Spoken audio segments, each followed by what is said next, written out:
Well, the chemtrails are another phenomena that's being used to, essentially poison all of the folks that are going to be subjected to wherever the chemtrails finally, or the pieces of the chemtrails finally land. These things, you can see them.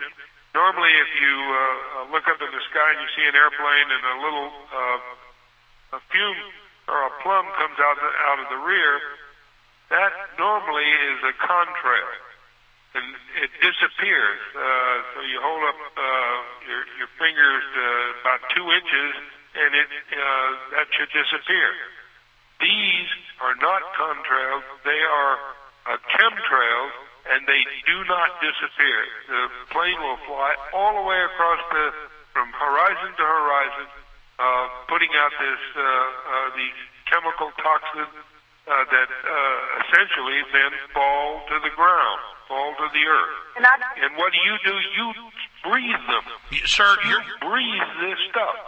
Furthermore, what they do is they crisscross, so it looks like a tic-tac-toe up in the sky, or a set of tic-tac-toes up in the sky. And obviously what they're trying to do is to inundate an entire country or inundate an entire area with these toxic materials that you then breathe.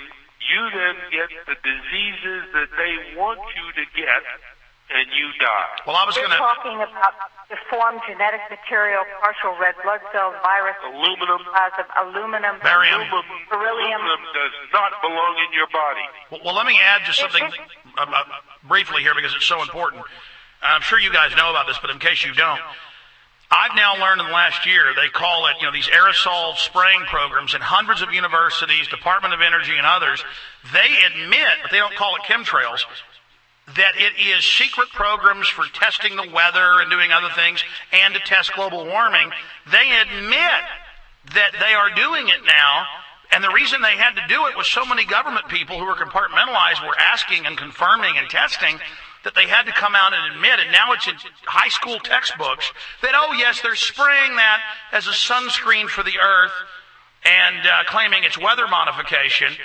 But, well, let me just be clear.